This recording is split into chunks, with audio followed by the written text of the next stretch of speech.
Merci de nous rejoindre sur Al24 News pour cette émission spéciale dédiée au sommet en Alaska. Le sommet très attendu organisé vendredi entre le président américain Donald Trump et son homologue russe Vladimir Poutine. Une rencontre historique lors de laquelle les deux dirigeants ont certes multiplié les déclarations engageantes et les gestes amicaux, mais qui a soulevé beaucoup plus de questions que de réponses. Et pour en parler justement, j'ai le plaisir d'être accompagné ce soir de deux invités, à commencer par monsieur Manuel Pouchelet, analyste spécialiste des questions géopolitiques, qui nous rejoint depuis Paris. Bonsoir. Bonsoir madame et bonsoir à votre invité. Merci d'avoir accepté notre invitation, monsieur Pouchelet. Sur le plateau, monsieur Kamal Bensari, bonsoir. Bonsoir et bonsoir à monsieur Pouchelet. Et on ne vous présente plus monsieur Kamal Bensari, directeur de publication au quotidien Le Jeune Indépendant. Merci d'être avec nous ce soir. C'est moi qui vous remercie. Alors, cette rencontre entre les deux présidents, donc Donald Trump et Vladimir Poutine, a fait couler beaucoup d'encre. Je commence avec vous, Kamal Bensari. Quel regard portez-vous sur cette rencontre, sur ce sommet?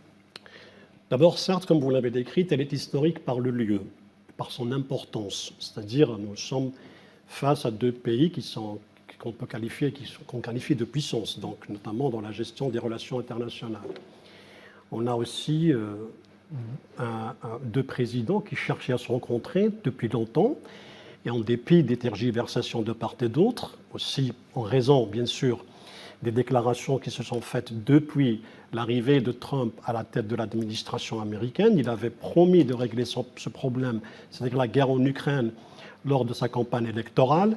Il a essayé depuis 7 mois, il n'arrivait pas. Mais aujourd'hui, ça devient important à première vue pour lui, du moment qu'il arrive à rencontrer son homologue russe, dans un lieu historiquement qui signifie beaucoup pour les deux pays, parce que c'est un territoire qui au départ appartenait à la Russie, qui a été retrocédé en 1867 par la Russie. Donc ça a de l'importance stratégique. Il y a eu déjà des négociations pour désigner le lieu sur le lieu, parce que c'était impossible de le faire à Washington ailleurs, mais dans un endroit où les deux pays sont proches par la géographie et par l'histoire.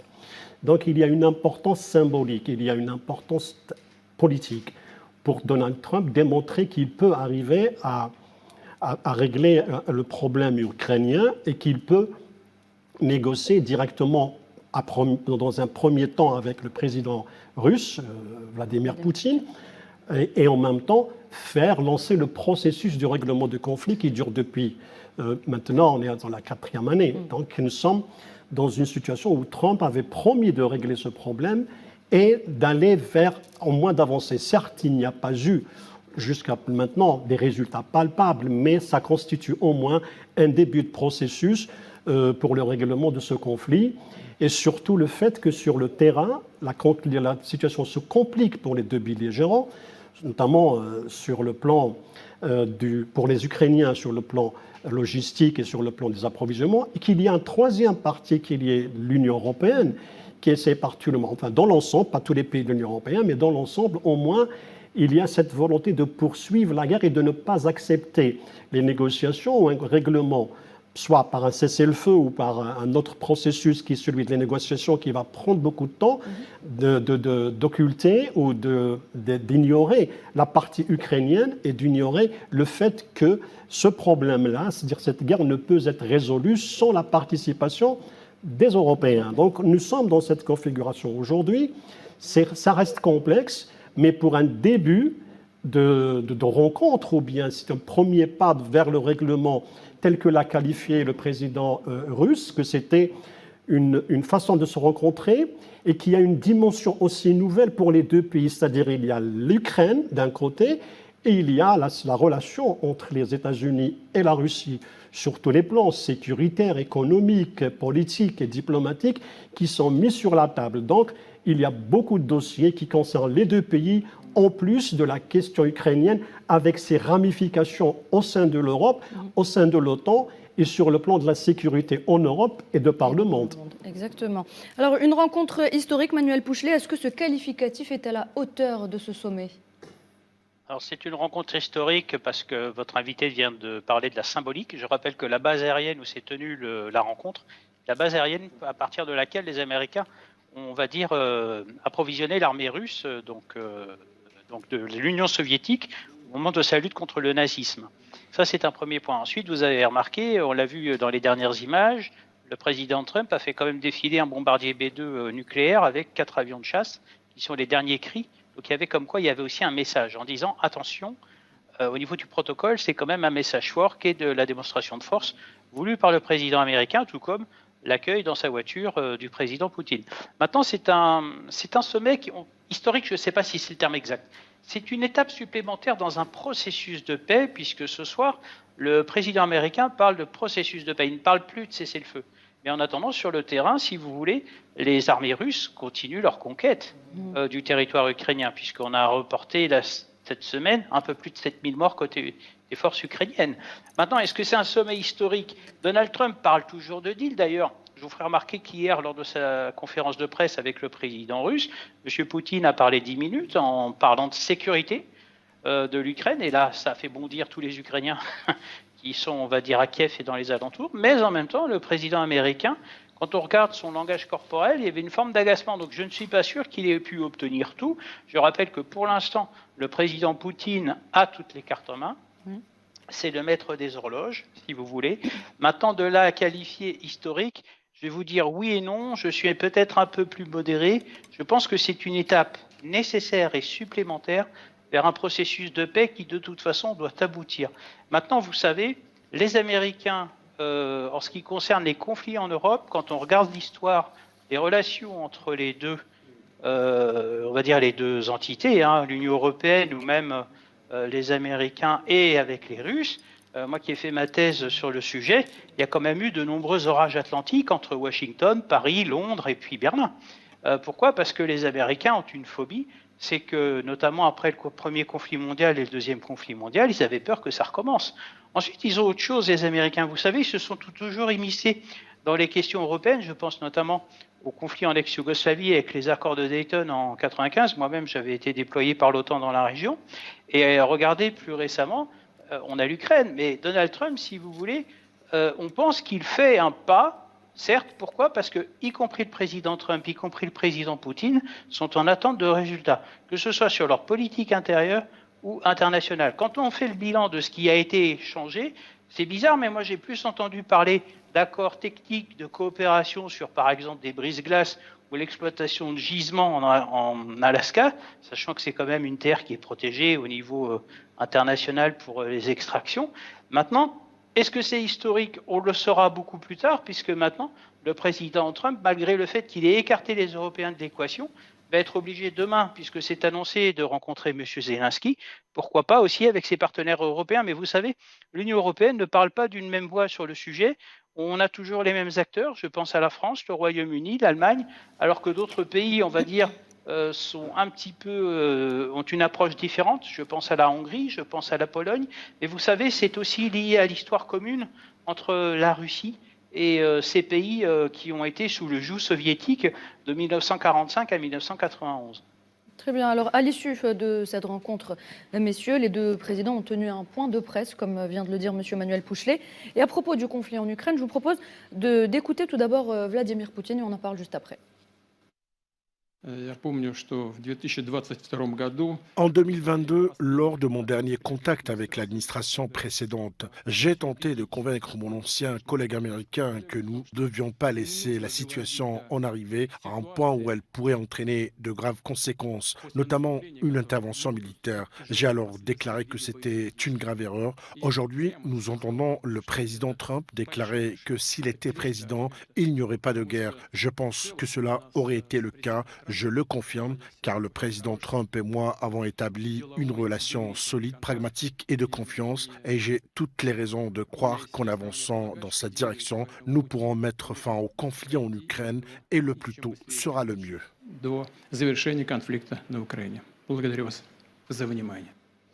Voilà, donc Kamal Mansari, Vladimir Poutine a affirmé que si Donald Trump avait été président en 2022, il n'aurait pas attaqué l'Ukraine.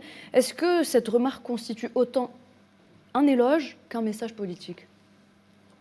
Enfin, les deux à la fois, mais bon, la situation était déjà critique, même au temps de Trump. Donc c'était en 2014 que la situation a commencé, lorsqu'il y a eu le coup d'État de Maïdan. Donc les prémices et les ingrédients qui ont conduit à cette invasion, cette opération russe en 2022 existaient déjà 8 ans auparavant. Donc c'est déjà que les Européens, y compris les Américains, avaient poussé justement le régime ukrainien à aller vers l'escalade, et surtout contre les populations du Donbass. Et en plus qu'il y avait une menace de déploiement de missiles de l'OTAN et d'équipements militaires de l'OTAN, c'est-à-dire il avançait, c'est que les Russes ont toujours défendu, ont toujours dénoncé le fait que l'OTAN s'étendait jusqu'à leurs frontières et que les accords de 91 qui étaient censés signer entre Gorbatchev à l'époque avaient été censés justement ne pas laisser le territoire est de l'Europe démunie ou dépourvu d'armes nucléaires ou d'armes menaçant la sécurité de la Russie. Or, on a vu au fil de l'histoire les coups d'État qui se sont succédés en Ukraine jusqu'à Ilyuchenko et l'arrivée de Poroshenko. C'était l'étape cruciale qui a donné le basculement, parce que c'est là où il y a eu cette campagne anti-russe et anti-population russe, l'interdiction de l'utilisation de la langue russe dans la région du Donbass a été quelque chose qui n'a pas été accepté ni par les russophones ni par la Russie. Et puis il y a eu les accords de Minsk qui ont été violés plusieurs fois par les Ukrainiens, donc il faut le dire. Donc il y a eu des bombardements intensifs. L'armement qui se trouvait chez les Ukrainiens était supérieur à celui qui était chez les forces de défense du Donbass, donc était supérieur. Donc on est arrivé à la goutte qui a fait déborder le vase en 2022 par la menace du gouvernement Biden, l'administration Biden, qui voulait faire main basse sur l'Ukraine pour les gisements qu'on connaît, pour les laboratoires qui ont été dirigés par le fils de Biden. Donc il y a eu énormément de raisons qui ont poussé la Russie à agir. Donc est-ce que Trump n'aurait pas fait ça? Donc c'est vrai que Trump est plutôt mercantile, c'est pas quelqu'un c'est pas un va-t-en-guerre, mais ce n'est pas Trump qui décide aux États-Unis. C'est l'establishment, il y a même l'État profond qui décide ça. Est-ce que le scénario aurait été autrement? Probablement, on ne le saura jamais. Donc, mais ce qui est sûr, c'est qu'il est anti-guerre, pour la simple et unique raison qu'il a d'autres moyens de combattre ou d'instaurer la suprématie américaine par le commerce, ou bien parce qu'il sait pertinemment que le véritable ennemi n'est pas la Russie, mais la Chine. Donc il a une priorité sécuritaire d'abord et économique. Économique parce que c'est la Chine qui est le principal défi et le principal acteur et en même temps le principal concurrent sur tous les fronts pour les États-Unis. La question, on peut la poser aujourd'hui, mais personne ne saura si véritablement Trump aurait dit non ou pas. Au temps de Trump, il a mené des guerres, il a mené des frappes en Irak, il a assassiné le leader chiite, le leader irakien, Soleimani. Donc on voit comment il était porté sur la guerre. Aujourd'hui, on le voit en se disant pacifiste et en ayant l'aspiration de remporter le prix Nobel, il continue à soutenir l'État sioniste qui est en train de massacrer les civils à Gaza. Donc, ce n'est pas est-ce qu'il l'aurait fait ou pas? Ça reste du discours. Moi, je n'aurais pas fait ça, mais il est en train de faire probablement pire à Gaza que le. Donc, la question, on peut la poser. Mais ce qui est certain aujourd'hui, c'est que d'arriver à une conclusion, c'est que Trump a été piégé par son propre discours en disant que cette guerre n'aurait jamais eu lieu et que j'arrêterai cette guerre en 24 heures. Nous sommes au 7e mois, nous sommes juste aux prémices. Ce qui se passe qui s'est passé à Anchorage, à Alaska, ce ne sont que le début du commencement. On n'en est même pas sur une plateforme, une feuille de route, encore moins une déclaration commune qui démontre quelle direction va prendre cette rencontre, ni négociation à propos de l'Ukraine. Et ce qui est le plus étrange, c'est que les deux pays ont parlé d'échanges commerciaux, ont parlé d'échanges d'investissements dans le domaine des gaz, du charbon, y compris en Sibérie, alors que le dossier principal était l'Ukraine. On avait l'impression que c'était plus une rencontre bilatérale pour absolument, oui. Ça, exactement. Je me tourne vers vous, Manuel Pouchelet. Je vous ai vu hocher de la tête lorsque M. Kamal Mansari était en train de parler. Est-ce que selon vous, on aurait pu s'attendre à un autre scénario si Donald Trump avait été président à l'époque où Vladimir Poutine a justement décidé de cette offensive en Ukraine? Non, je vais partager l'avis de votre invité parce que même, je vous ferai remarquer que dans l'avion qui l'emmenait à Anchorage, le président Trump a bien déclaré qu'il gagnait des milliards de dollars grâce aux dépenses européennes militaires. Donc finalement, c'est bien un va-t-en-guerre. Je rappelle que le marché de l'armement américain, que ce soit au Moyen-Orient et en Europe, c'est 10% de la masse salariale aux États-Unis. Donc ce n'est pas rien, c'est une rente, ce sont des revenus qui sont précieux pour l'administration américaine, et en même temps, ils en profitent pour diviser les Européens qui, ces derniers temps, sont obligés, je dis bien obligés, d'acheter du matériel militaire américain, alors qu'en Europe, ils ont déjà toutes les solutions industrielles. Donc preuve en est que Donald Trump, pacifiste, moi j'y crois à moitié. De toute façon, regardez bien, on l'a évoqué, la politique américaine avec Israël sur Gaza, la politique américaine sur le Moyen-Orient, la politique américaine en Europe. Et pourquoi? Parce que ça leur est profitable, tout simplement. D'ailleurs, les Américains, vous savez, n'ont jamais aimé l'Europe, puisqu'il y a un dossier, d'ailleurs, qui n'a pas été évoqué hier par le président Trump, mais en fait qui l'agace depuis de nombreuses années, c'est quand les Allemands et les Russes ont été capables de se mettre d'accord pour le projet Nord Stream. Vous savez, ce fameux projet de gaz entre la Russie et l'Europe pour, on va dire, faire une conversion de l'énergie, puisque les Allemands ont décidé d'arrêter le nucléaire. Ils s'aperçoivent qu'ils ont fait une fausse route sur l'éolien, et en même temps, ils se sont dit, grâce à la Russie, on va pouvoir, on va dire, être indépendant et être autonome au niveau énergétique. Manque de peau, la guerre en Ukraine s'est déclenchée, et on a les résultats escomptés. Maintenant, en ce qui concerne les Américains, je rappelle que M. Poutine avait déclaré au moment de l'investiture de M. Biden une phrase sibylline, souhaitons-lui bonne chance. Voilà. Donc, quelque part, vous savez, moi, Donald Trump pacifiste, j'ai un petit peu de mal à le croire, puisque quand on regarde l'histoire des États-Unis, finalement, que ce soit des républicains ou des démocrates, ils ont toujours été punchers. C'est un peuple de punchers, c'est-à-dire un peuple qui va combattre pour défendre ses idées et leur maison, ainsi que leurs intérêts. Maintenant, il y a une citation du secrétaire d'État américain dans les années 70 qui s'appelait M. Kissinger. Il avait dit 2 déclarations intéressantes. L'Europe, c'est quel numéro? De manière sarcastique. Donc, ce qui veut bien dire que les Européens, finalement, ils ne savent même pas qui sont-ils. Et en même temps, il avait aussi déclaré quelque chose d'important. Être un ennemi des États-Unis est dangereux, mais être son ami peut être fatal. Nous sommes en pleine démonstration des propos de M. Kissinger de l'époque, voyez-vous. Donc maintenant, Donald Trump, faiseur de paix, moi j'y crois pour l'instant, c'est une étape vers une paix. Maintenant, il y a aussi une autre chose qui agace, excusez-moi, M. Trump, c'est aussi la nomination au prix Nobel de la paix de Barack Obama. Donc quelque part, vous voyez, M. Trump est un homme de symbolique, est un homme d'image, c'est un excellent communicant. D'ailleurs, quand vous regardez les images qui sont en train d'être diffusées, c'est bien marqué « Pursuing Peace ». C'est bizarre, c'est pas marqué « Ensuring ». « Ensuring », ça veut dire permanent, vous savez. Et c'est bizarre parce que pursuing peace, le terme est exact en anglais. Vous savez, moi j'ai la chance de l'enseigner. C'est une langue très précise, d'une précision chirurgicale. Donc on parle bien de poursuivre la paix. On ne parle pas pour l'instant, si vous voulez. C'est très, très intéressant de voir cette remarque où c'est bien marqué. On la poursuit, on la résout pas pour l'instant. Vous voyez. Donc moi là, je me souviens de la période afghane. Les Américains avaient d'ailleurs une opération qui s'appelait Ensuring Freedom. Paix, liberté immuable, vous voyez. Donc là, la logique pour l'instant de la rencontre de ces 2 chefs d'État de grande puissance, c'est d'essayer de s'entendre. Maintenant, moi j'ai quand même un gros point d'interrogation. Dans 15 jours, il y a un grand sommet en Chine, à Tianjin, où la Russie est invitée. J'ai un peu peur que M. Trump constate qu'il s'est peut-être fait avoir. Excusez-moi cette expression, mais je pense que c'est un peu le cas. Et ça, il en a conscience. D'ailleurs, vous l'avez remarqué lors de la conférence de presse, il a montré quelques signes d'agacement dans la déclaration de M. Poutine.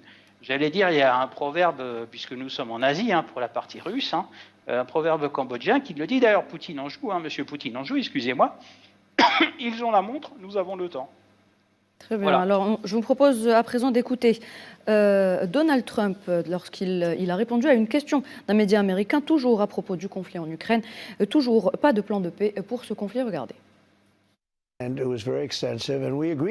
C'était très complet et nous nous sommes mis d'accord sur de nombreux points, vraiment beaucoup, mais il n'y a pas grand-chose. Il y a 1 ou 2 points importants, mais je pense qu'ils peuvent être atteints. Maintenant, c'est au président Zelensky de mener à bien cette tâche. Je dirais aussi que les pays européens doivent s'impliquer un peu, mais c'est au président Zelensky de décider. Je pense que nous le sommes. S'il le souhaite, je serai présent à la prochaine réunion. Ils vont organiser une réunion entre le président Zelensky et le président Poutine. Quant à moi, je suppose que je ne vous ai même pas posé la question. Non, pas que je veux y être, mais je veux m'assurer que cela soit fait et nous avons de bonnes chances d'y parvenir. Kamal Mensari, est-ce qu'on peut parler aujourd'hui d'un nouveau cycle dans les rapports de force globaux géopolitiques, même s'il n'y a pas encore de plan de paix pour l'Ukraine?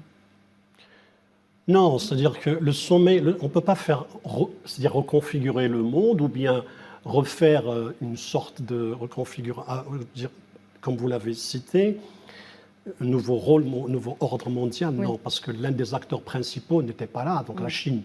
Rien ne peut se faire sans la Chine, c'est impossible. Donc, nous sommes dans une réalité nouvelle, nous sommes dans un monde multipolaire.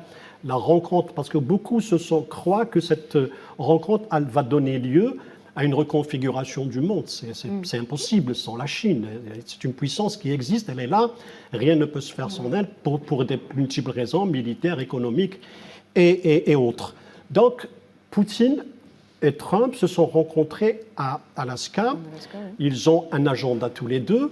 Le premier, on a vu dans la conférence de presse pendant 8 minutes, qui a duré 12 minutes, 8 minutes, prise de parole par Poutine, 4 minutes pour Trump, donc comme si Trump, l'exercice de communication comparé à celui de Poutine, donc on voit l'expérience des deux. Donc il y a plus un entrain, plus une maîtrise de l'art de communication de la part de Poutine. Plus de présence. Donc les questions sécuritaires internationales n'ont pas été évoquées. Certes, ils font partie du discours, mais ils sont d'une dimension bilatérale. C'est-à-dire, pourquoi? Parce que la Russie pose la question de sa sécurité depuis 1991. Elle le repose à chaque fois. Elle a été posée aussi par le discours de Munich de Poutine en 2008. Donc nous sommes dans une situation où deux pays... Il y a une administration qui est différente de celle de Biden. Trump est venu avec cet espoir ou cette volonté, sinon ce spectacle, si on peut le dire entre guillemets, de vouloir ramener la paix. Or, ramener la paix n'est pas une réalité, parce que lorsque, c'est vrai, je suis d'accord avec M. Pouchelet en parlant de l'intitulé de la conférence Pursuing Peace.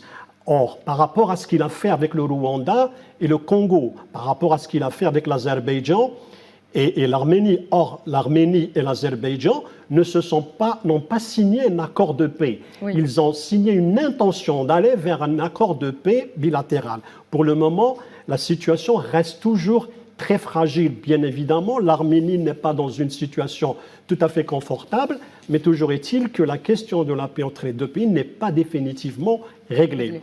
En revenir à votre question s'agissant d'un possible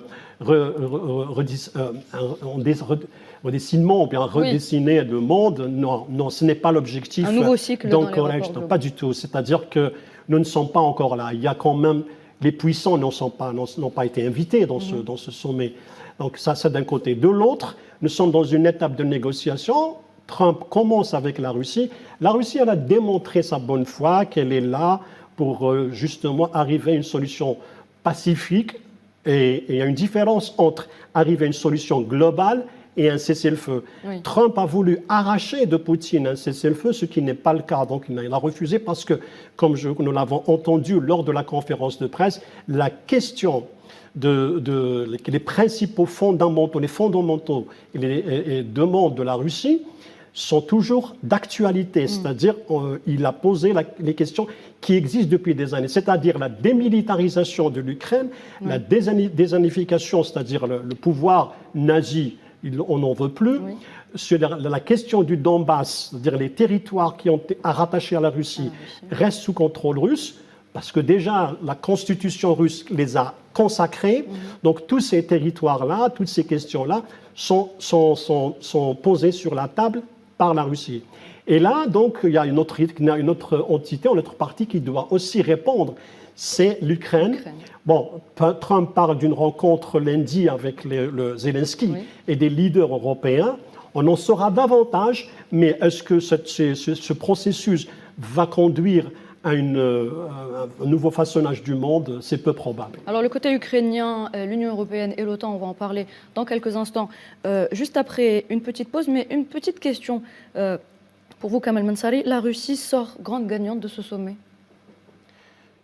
Grande gagnante, si vous voulez, sur le plan de la symbolique, sur le plan diplomatique. C'est-à-dire, c'est un pays qui démontre qu'il n'est pas fermé à la négociation, comme on a laissé l'entendre, parce que Zelensky a toujours accusé Poutine de ne pas vouloir négocier, qu'il voulait poursuivre la guerre. De notre côté, les Européens ont toujours, surtout lorsque Trump a menacé de retirer les subventions, les aides financières, les aides militaires. Et là, on a vu Macron sortir et dire que maintenant nous sommes menacés, qu'il faut que l'Europe s'unisse pour faire face à cette menace. Et on a même parlé d'une éventuelle agression nucléaire de la Russie. Donc la Russie, elle est là. La balle est aujourd'hui sur le plan diplomatique, bien évidemment, dans le camp européen et bien évidemment dans le camp ukrainien, Zelensky. Donc on attendra les prochains jours. Elle sort un petit peu, elle sort grandie, pas vraiment dans le sens, parce qu'il n'y a pas de résultat palpable, mais elle a montré qu'elle était disposée à régler ce problème par des moyens diplomatiques. Exactement. Elle a brisé donc son isolement, si on veut. L'isolement, non, bien sûr, il y a des isolements. C'était très complexe, la question de l'isolement, parce qu'elle obéit à plusieurs logiques, donc les sanctions économiques, le gel des avoirs, et surtout le fait que, mais attention, donc, elle est isolée dans certains domaines et d'autres pas. Je vous donne un exemple. La compagnie Rosatom, c'est la seule compagnie russe qui n'est pas sanctionnée. Pourquoi? Parce que c'est elle qui gère les centrales nucléaires français, européens et également aux États-Unis. Donc, ils ont besoin d'elle. Absolument. Très bien, merci Monsieur Kamal Mansari. Mesdames et messieurs, on revient dans quelques instants.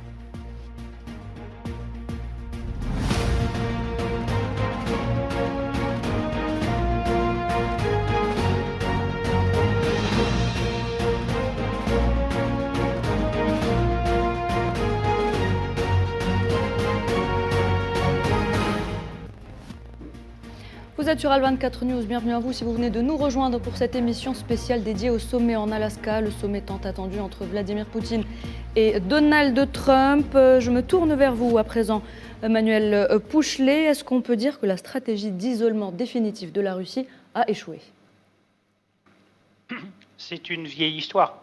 En fait, c'est une vieille histoire qui remonte à la guerre froide, puisque les Américains ont toujours voulu endiguer la Russie. Et la nouveauté, on l'a évoqué au cours de cette première partie d'émission, c'est également endiguer non seulement la Russie, et endiguer la Chine. Sauf que les Américains n'ont toujours pas compris que la Chine était nettement plus conséquente à endiguer. Je rappelle que la Chine est détentrice de la dette américaine et également que l'industrie, on va dire certains biens manufacturés dépendent aux États-Unis, ils dépendent de la Chine en fait. Je pense notamment à tout ce qui est prêt-à-porter, etc. Maintenant, en ce qui concerne, on va dire, les Américains et les Russes, je pense qu'ils sont condamnés à s'entendre. Pourquoi? Parce que vous l'avez évoqué lors de la première partie d'émission. Je rappelle qu'entre l'Azerbaïdjan et l'Arménie, l'Europe achète du gaz à l'Azerbaïdjan. Et en même temps, je rappelle que pour les Américains, s'ils ont trouvé un accord de paix, c'est que l'Azerbaïdjan est aussi un promontoire d'Israël contre l'Iran. Donc vous voyez, finalement, ceci explique cela. Ensuite, en ce qui concerne les autres dossiers, je pense que le président Trump n'est pas dupe. Il a bien montré, je rappelle qu'au début, le sommet devait se tenir non pas en Alaska, mais dans les Émirats arabes unis. Mais vous savez, comme on l'a évoqué, il y avait le mandat d'arrêt, donc forcément ça pouvait bloquer. Ensuite, autre point très important, finalement, j'ai l'impression que le protocole a été bousculé à la dernière minute, parce qu'à l'origine, le président Trump et le président Poutine devaient se voir en face à face uniquement avec leurs interprètes. Et force est de constater, ils ont fait venir leurs conseillers, le conseiller au Trésor, le secrétaire d'État, ainsi que leur ministre de la Défense. Donc preuve en est que finalement, ils avaient plus de choses à se dire que cela.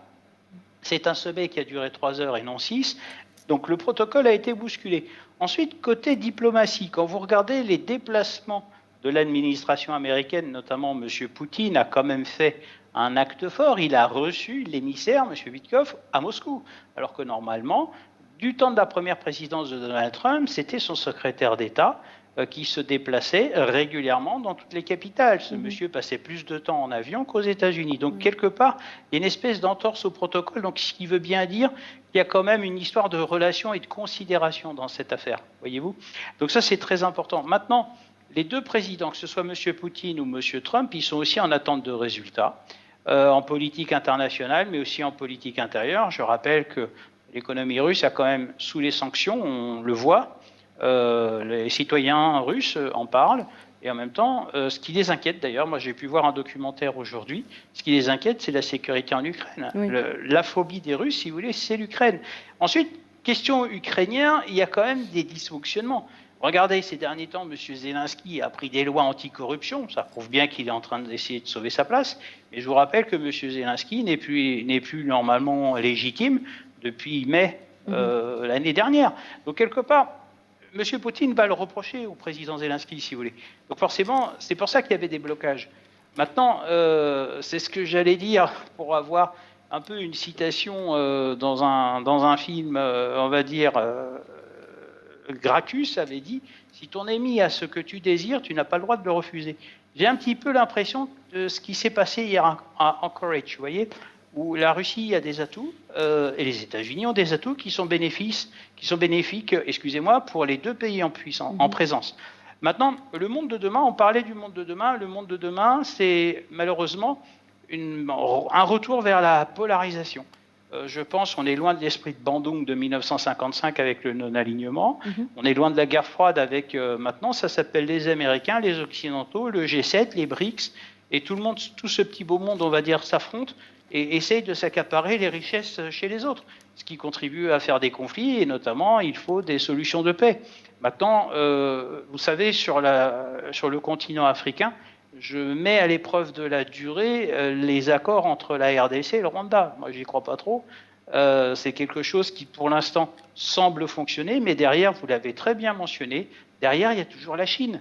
La Chine qui est présente, la Chine qui, je le rappelle, a la taille de l'Europe et qui souhaite, en 2049, être la première puissance mondiale. Et ça, j'allais dire, cette solution de fin de crise, excusez-moi, avec la guerre en Ukraine, permettrait à M. Xi Jinping d'obtenir ce résultat. Mais n'oublions pas, on est toujours dans cette logique d'endiguement entre la Russie, les Américains souhaitent endiguer, excusez-moi, la Russie et la Chine. Et ça, le président Trump essaye, on va dire, de tirer un peu la manche à M. Poutine pour qu'il le rejoigne dans cet objectif, puisque la Chine, on va dire, a présenté une forme d'aide à la Russie dans son combat contre l'Ukraine, dans cette guerre qu'elle mène en Ukraine. Maintenant, le tout est de savoir si ça va s'inscrire dans la durée. Manuel Pouchelet, et l'Union européenne dans tout ça, est-ce qu'on peut dire que c'est le plus grand perdant de ce rapprochement entre Washington et Moscou ? Alors, l'Union européenne, il faut savoir qu'elle a des qualités et des défauts. Alors, question qualité, elle a toujours parlé, on va dire, mais là, je vais revenir sur ce que je vous avais dit tout à l'heure. Il n'y a que la France, le Royaume-Uni, l'Allemagne et éventuellement la Pologne et la Hongrie qui se sont exprimés sur le sujet. On ne peut pas dire que les autres pays d'Europe aient été très présents. Pourquoi ? Parce qu'ils vont vous faire comprendre que cela ne les intéresse pas et qu'en plus, ils n'ont pas, oublions pas aussi, le même engagement au niveau du Conseil de sécurité. Je rappelle que la France et le Royaume-Uni sont des membres permanents et que 25% du budget de la France passe dans l'ONU, notamment pour le soutien aux missions d'opération de la paix, etc. Maintenant, revenons à l'Union européenne, c'est une grande absence. Pourquoi ? Parce que les Américains l'ont toujours mal considéré, et je l'évoquais dans cette première partie d'émission, où ils se sont toujours émissés dans les affaires européennes. D'ailleurs, quand vous regardez les derniers conflits, notamment avec les Balkans et aujourd'hui l'Ukraine, l'Europe a toujours été incapable de trouver des solutions. Maintenant, moi, ce qui m'inquiète, c'est que la reconstruction de l'Ukraine sera faite par les Américains avec les deniers européens, il faut être honnête. L'Ukraine ne pourra pas adhérer à l'Union européenne et j'espère que les Européens vont arrêter ce projet de faire intégrer l'OTAN à l'Ukraine, puisque cette affaire d'OTAN et d'Ukraine est dans les années 82-83, il y a quand même eu, rappelez-vous, l'histoire des SS-20 et des missiles Pershing sur le territoire de la RFA, excusez-moi, qui était face aux SS-20 russes qui étaient déployés dans l'Europe de l'Est. Donc, si vous voulez, encore une fois, j'ai l'impression que les faits sont têtus. Et comme le disait Churchill à juste titre, une civilisation qui méconnaît son passé est condamnée à le revivre. Nous sommes dans ce cas de figure, sauf que maintenant le monde est beaucoup plus ferme, et j'ajouterais que pour les Européens ou même d'autres pays, il va falloir se soumettre et se démettre. Mais attention, ils ne disparaîtront pas sans avoir piqué ceux qui malheureusement souhaitent les faire disparaître ou calmer en tout cas. Alors messieurs, au lendemain de ce sommet donc, entre Donald Trump et Vladimir Poutine, auquel on rappelle aucun pays européen n'a été convié, plusieurs dirigeants européens se sont engagés à continuer de soutenir l'Ukraine et à maintenir les pressions sur la Russie. Je vous propose de regarder ce sujet signé Souheila Akhilal, on en parle juste après. Une rencontre historique d'égal à égal entre deux puissances mondiales en terre américaine. Trump accueille Poutine sur le tarmac même de l'aéroport avec des applaudissements, une poignée de main chaleureuse, un trajet dans la même voiture, des gestes qui envoient des signaux forts d'une entente cordiale entre les deux présidents. Ce qui n'a pas été du goût des dirigeants européens lésés par cet accueil chaleureux, eux qui depuis 3 ans n'ont eu de cesse de diaboliser Vladimir Poutine aux yeux du monde. Mais ce qui a rajouté de l'huile sur le feu, c'est l'exclusion des dirigeants européens de ce sommet Trump-Poutine, suscitant ainsi de profondes inquiétudes quant à la négligence de leurs intérêts et à la régression de l'influence de l'Europe dans la géopolitique internationale. D'ailleurs, les réactions ne se sont pas fait attendre ce samedi. Plusieurs dirigeants européens, dont le chancelier allemand Friedrich Merz, le président français Emmanuel Macron, le premier ministre britannique Keir Starmer et le premier ministre italien Giorgia Meloni, ont annoncé dans un communiqué commun être prêts à maintenir la pression sur la Russie en renforçant les sanctions et les mesures économiques ciblées jusqu'à l'établissement d'une paix juste et durable. Ils ont par ailleurs assuré être prêt à faciliter un sommet tripartite Trump-Zelensky-Poutine avec le soutien européen. Le président français Emmanuel Macron a appuyé l'idée, en appelant sur son compte X, à maintenir la pression sur la Russie tant qu'une paix solide et durable respectueuse des droits de l'Ukraine n'a pas été conclue. De son côté, le Premier ministre britannique Keir Starmer a appelé à des discussions impliquant Volodymyr Zelensky. Des déclarations qui peinent à cacher la frustration des leaders européens, disons-le clairement, vexés d'avoir été laissés pour compte dans ce sommet historique à enjeu élevé avec des progrès réalisés même si aucun accord n'a été conclu. Mettant ainsi l'Europe face à une évidente perte d'influence et de poids à la table des négociations, surtout que les paquets consécutifs de sanctions économiques européennes à l'encontre de la Russie ces 3 dernières années n'ont pas eu l'effet escompté sur Vladimir Poutine, qui semble n'avoir rien perdu de sa verve. Voilà, c'était donc un sujet signé Souheila Akhilal. Monsieur Mensari, ce n'est pas la première fois que l'Union européenne est mise de côté, notamment par les Américains. On l'a vu dans la résolution du conflit entre l'Arménie et l'Azerbaïdjan, entre l'Inde et le Pakistan, également dans la situation au Moyen-Orient. Les Européens sont souvent mis de côté. Oui, mais bon, même si les conflits diffèrent, oui, ils sont différents. On a un conflit en Ukraine dans lequel l'Europe s'était bien impliquée. Attention, sous l'instigation, sous le point américain. Donc il faudrait rappeler que sans les États-Unis, les Européens ne peuvent pas aller loin dans ce soutien, même s'ils le décident, ils l'annoncent de façon politique, et pour marquer une sorte de solidarité avec les Ukrainiens et donner une sorte de gage aux opinions publiques en Europe que nous sommes là, que les Européens sont là, mais il faudrait rappeler une chose, que si l'Europe allait très loin dans les sanctions et dans sa politique rigide et rigoureuse et extrémiste envers la Russie, c'est parce qu'il y avait derrière les États-Unis qui étaient les pionniers, qui étaient les précurseurs de cette politique. Ils ont poussé l'Europe à aller vers une confrontation de la sorte, y compris sur le plan financier, militaire, et la présence de ce qu'ils appellent les experts européens de toute nationalité en Ukraine. Mais ceci étant dit, parce que l'Europe a toujours été redevable envers les États-Unis depuis le plan Marshall en 1947. Donc cette sorte de vassalisation de l'Europe pose des questions sur le plan éthique, bien évidemment. Pourquoi l'Europe n'est-elle pas indépendante? Et lorsqu'on a vu l'annonce de Trump de retirer les financements, de retirer le soutien militaire, l'Europe s'est emballée, surtout la Commission européenne. On a vu comment les déclarations fusaient de partout pour dire que pour demander aux Américains, pendant l'administration Trump, de revenir sur sa posture et en même temps assurer qu'ils continuent. On aide certainement les Allemands, par exemple, ont éjecté 25 milliards d'euros pour pouvoir poursuivre et promettre des armements et un équipement militaire aux Ukrainiens pour pouvoir maintenir la guerre, parce que la solution militaire est la seule qu'ils peuvent aujourd'hui, en se basant sur la réalité du terrain, leur permettre de continuer à maintenir sous perfusion le régime de Kiev et l'armée ukrainienne, en dépit du fait qu'on voit, par exemple, que les forces ukrainiennes s'amoindrissent. Et on a vu le reportage fait par le Daily Telegraph il y a 2 jours qui parle sur la rareté maintenant recruter des militaires et des soldats est devenu une denrée rare en Ukraine, et beaucoup d'Ukrainiens, des jeunes, fuient le pays pour ne pas. Donc le reportage a été excellent et qui était vraiment pas biaisé, donc il était neutre. On a vu comment les Ukrainiens, la population surtout, cherchent une solution politique et diplomatique et pacifique au règlement du conflit, parce que sur le plan économique, c'est déjà un désastre. Nous avons vu que la dette n'arrête pas d'augmenter en Ukraine, 44 milliards de dollars cette année. L'inflation a grimpé depuis le début de l'année de 26%. Donc c'est totalement une situation intenable pour l'Ukraine. Et dont le prix est payé par les Européens, par les contribuables européens. Donc on voit que c'est une politique qui jusqu'à aujourd'hui maintient sous perfusion l'Ukraine, mais ne règle pas le problème, puisque sur le terrain, les Russes avancent. On voit ce qui se passe à Kherson, ce qui se passe à Samou, ce qui se passe à Kharkov.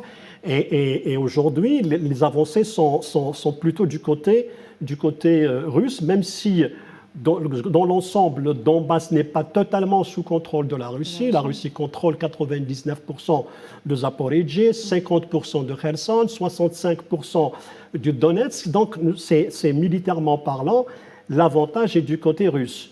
Or, aujourd'hui, en dépit des sanctions, en dépit de sa politique de fermeté à l'égard de Moscou, sur le plan militaire, rien n'a changé, même si les Ukrainiens ont essayé, à la veille du sommet, ou le jour même, de lancer une opération de drone sur Belgorod et sur Koursk. Donc, l'Europe est un acteur majeur, est un acteur non négligeable, bien évidemment, parce qu'il a un poids financier. C'est lui qui détient les avoirs gelés des Russes. Ils sont gérés en Belgique par une société privée. Donc, aujourd'hui, on ne peut pas négliger la Russie, on ne peut pas négliger l'Union européenne, sans pour autant dire que c'est elle qui pèsera demain dans les négociations. Alors, sans moi à dire, mais je pense que l'administration américaine, si elle est dans cette logique de mettre fin à la guerre, elle aura le poids, elle aura plutôt le dernier mot, sinon la main lourde sur le dossier. Ceci d'un côté, les implications de cette politique européenne sont importantes. Parce qu'au sein de l'Union européenne, il y a eu énormément de divergences. La Hongrie a toujours refusé de ne pas, parce que c'est un pays qui avait énormément besoin de gaz russe et de pétrole russe, donc elle ne pouvait, c'est un pays enclavé, il n'a pas d'autre moyen pour se faire approvisionner en énergie que de compter sur la Russie. Donc il a maintenu jusqu'à cette année les approvisionnements russes. En même temps, on voit qu'aujourd'hui, même si l'Union européenne, même si les États-Unis de l'administration Biden ont imposé un blocus sur toutes les exportations russes et même instauré un barème et fixé le prix du pétrole, du brut russe, les exportations continuent grâce à ce que la Russie a créé, ce qu'on appelle les bateaux fantômes. Donc il y a des dizaines de bateaux qui ne passent pas, bien évidemment, pour éviter justement contourner le Nord Stream 1 et Nord Stream 2 qui ont été le premier arrêté, l'autre qui a été détruit, d'aller exporter et se porter bien. Donc on a cru que pouvoir mettre à genoux la Russie, mais en réalité non. Donc elle a pu rester, et grâce aussi à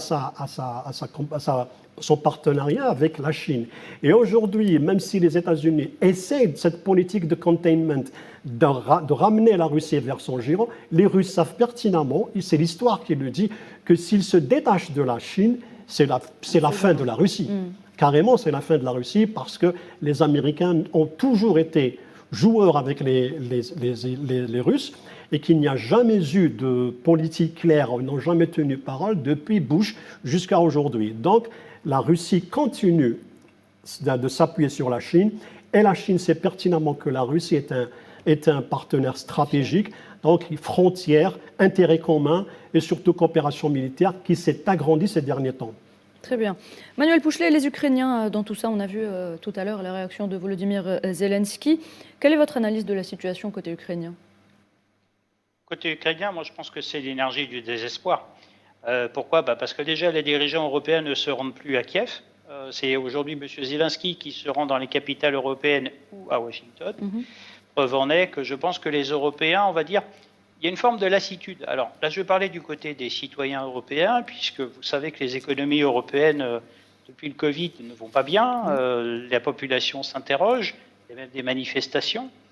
En ce qui concerne les Ukrainiens, il y a quand même 17 millions de réfugiés sur le territoire européen qui sont intégrés, on va dire. Donc il y a des déséquilibres, on va dire, au niveau des relations. Maintenant, la question est de savoir, puisque j'ai la chance, moi, alors c'est marrant parce que j'ai la chance d'avoir des élèves ukrainiens en cycle supérieur, et c'est bizarre parce que le discours n'est pas le même entre ce qu'on entend dans les médias et ce qu'eux vous disent. Parce qu'ils commencent, si vous voulez, à reprocher à M. Zelensky, ils l'ont toujours dit, la corruption. Et je rappelle que M. Zelensky est quelqu'un de très riche et qu'il en joue. D'ailleurs, il a plusieurs sociétés, il est plusieurs fois millionnaire, et ça, comme par hasard, on le dit. Ensuite, il y a eu de la mobilisation. Je pense à la France qui avait formé une brigade militaire qui s'appelait Anne de Kiev, de l'armée ukrainienne qui avait été accueillie en France et qui avait été formée, on va dire, aux techniques de combat dans les tranchées françaises, et qui tout d'un coup, au retour en Ukraine, s'est évaporée. Donc quelque part, le citoyen français ou même le citoyen européen commence à se poser des questions de quid du soutien à l'Ukraine quelque part, puisque nos économies ne vont pas bien et on s'aperçoit que la Russie tient. Ensuite, sur un autre aspect économique, je rappelle que l'Union européenne est aussi un peu une perdante, mais attention, je vais quand même être beaucoup plus pondéré. Elle est perdante notamment en France au niveau de l'économie française, puisque la Russie était consommatrice de notre industrie agroalimentaire. Donc, si vous voulez, la France a beaucoup perdu, si vous voulez, avec les blocus, les sanctions économiques. Maintenant, il ne faut pas oublier une chose, c'est que les Américains, bientôt, ils vont appeler à l'aide. Je vais vous dire pourquoi. Parce que face à la Russie, face à la Chine, ils vont devoir avoir besoin du soutien de l'Europe, notamment au niveau militaire. Et pour l'instant, il n'y a que deux puissances qui peuvent intervenir à l'étranger, notamment dans la zone Pacifique, que sont les Britanniques. Pensez à la déclaration de Boris Johnson en son temps, et également M. Macron qui a conduit des exercices militaires l'année dernière avec l'envoi sur les territoires d'outre-mer de moyens militaires pour justement tester des capacités de déploiement. Maintenant, l'Union européenne, elle est aussi en proie à ces contradictions. Elle a fait l'erreur de faire sous-traiter sa défense à l'OTAN, alors qu'en fait, il y avait un embryon d'armée européenne, notamment avec la brigade franco-allemande, qui est finalement mort-né. Mais vous savez, l'Europe, elle a un gros problème, en fait, quand on regarde bien, c'est qu'il y a une querelle de leadership qui commence à user les autres pays d'Europe. C'est pour ça que vous n'avez pas le même degré d'implication. Je pense notamment, vous savez, entre Berlin et Paris. Et ça, c'est quand même quelque chose qui pourrit les relations internationales au niveau européen. En plus, vous ajoutez à cela Bruxelles, notamment avec Mme von der Leyen, qui, il faut savoir, avait été placée par Mme Merkel, donc choix forcément politique, et qu'à sa succession, on aimerait bien y voir un Français. Donc, si vous voulez, voilà, je pense qu'on est dans une terre de contradictions. Vous m'avez interrogé sur l'Ukraine. C'est un pays qui, de toute façon, pour les Européens, ils vont vous dire, oui, mais c'est loin. Mais quand on leur dit que c'est à 2000 km, tout d'un coup, ça devient plus proche. Moi, je me souviens du conflit en ex-Yougoslavie. On avait dit que Sarajevo était à 2 heures de vol de Paris, ce qui était vrai. Maintenant, est-ce que l'Ukraine est un pays qui, on va dire, matraqué, massacré, et dont on ne sait pas le sort? Est-ce que les Européens vont se mobiliser? Maintenant, côté ukrainien, je pense que M. Zelensky tente, avec l'énergie du désespoir, bien sûr, de résister, on va dire, au rouleau compresseur russe, puisque c'est l'expression qu'il faut employer. Mais en même temps, il est aussi, on lui reproche beaucoup de choses, où pour l'instant, il n'a... Un peu comme dans certains pays du Moyen-Orient, il y a un problème de transparence. Et les Européens sont en quête de transparence. Et j'allais dire, les Européens sont prêts à sanctionner. D'ailleurs, je vous ferai remarquer qu'on n'entend plus parler du projet d'adhésion à l'Union européenne, puisque les dernières déclarations de Bruxelles ont été très claires. l'Ukraine manque de transparence sur la tenue de ses comptes et de ses finances. Donc pour l'instant, il n'est pas question que l'Union européenne intègre l'Ukraine. Est-ce que ça va se faire? On ne sait pas. Est-ce que ça va déclencher la colère de M. Poutine? On ne sait toujours pas. Maintenant, j'espère que les Européens ne vont pas faire les erreurs de 2014 qui avait déclenché, on va dire, la situation que nous connaissons actuellement. Je crois que l'Ukraine est un sujet clivant. C'est un sujet qui finalement ne mobilise que 3 États européens, comme je vous le disais tout à l'heure, c'est-à-dire la France, l'Allemagne et le Royaume-Uni. Les autres pays, on va dire, sont complètement atones, mis à part, et là il faut être très prudent, parce qu'il y a des relents de souvenirs nationalistes, notamment côté polonais, où je rappelle que la Pologne, avec l'occupation de la Russie, et d'ailleurs vous avez toujours cette menace du territoire de Kaliningrad, qui n'a toujours pas été réglée, mais qui est un héritage de la Seconde Guerre mondiale. Donc si vous voulez, vous voyez, quelque part, ça divise plus que cela ne rassemble. Maintenant, les acteurs européens et certaines entreprises européennes ne vous le diront jamais. La situation en Ukraine leur est aussi très profitable. Pourquoi? Parce qu'ils vendent de l'armement. Moi, j'ai des entreprises françaises, elles ont 70% de chiffre d'affaires en plus. Très bien, merci. Manuel Pouchelet, la dernière question est pour vous, Kamal Mansari. Est-ce qu'on se dirige aujourd'hui vers un plan de paix en Ukraine ou est-ce que la question n'est pas d'actualité? C'est un commencement, mais la question ukrainienne, il faudrait rappeler une chose, qu'elle n'a pas commencé en 2022, donc elle est antérieure. Donc, et le problème, le sujet pour les Russes, ou bien même la réalité politique de l'Ukraine, c'est le régime lui-même. C'est un sujet clivant à cause du régime. Lorsqu'il y a eu, c'est le régime qui était de Loukachenko, qui était un président élu et qui a été renversé en 2014 par une fausse révolution. Et c'était une révolution orchestrée par les services de renseignement américains, britanniques et français. Donc on a eu, lorsqu'il s'est rapproché de la Russie, il a voulu faire en sorte qu'il y ait une coopération étroite entre Moscou et Kiev. Et c'est là où il y a eu le coup d'État, parce que ça touchait aux intérêts américains et occidentaux en général. Donc c'est ça, le clivage se situe à ce niveau. Pour la population du Donetsk qui a voté pour Zelensky, parce qu'en 2019, il était venu avec la promesse de régler, de leur laisser libre de s'exprimer en russe du moment que Poroshenko leur a interdit de s'exprimer, d'utiliser leur langue natale. Il était venu avec une politique de russophobe extrême. On est dans cette situation maintenant. Toutes ces questions-là, parce que la question du Donbass, elle est à l'origine dirigée, comme ça a été le cas en Géorgie, en Ossétie. Donc là où les russophones existaient, sont établis, la Russie leur a porté assistance. Et là, on voit que la question de l'Ukraine, elle a plusieurs éléments qui doivent être réglés par la négociation avant d'arriver à un plan global de paix. Commençons par les territoires, par la situation des populations du Donbass. On arrivera ensuite à ce qu'on appelle aujourd'hui le partage des territoires, s'il le faut, pour arriver à une paix globale, mais ça prendra énormément de temps. Très bien, merci Kamal Mansari. Merci à vous également, Monsieur Manuel Pouchelet, d'avoir été avec nous ce soir. Mesdames et messieurs, merci de nous avoir prêté attention. C'est la fin de cette émission. Très bonne soirée.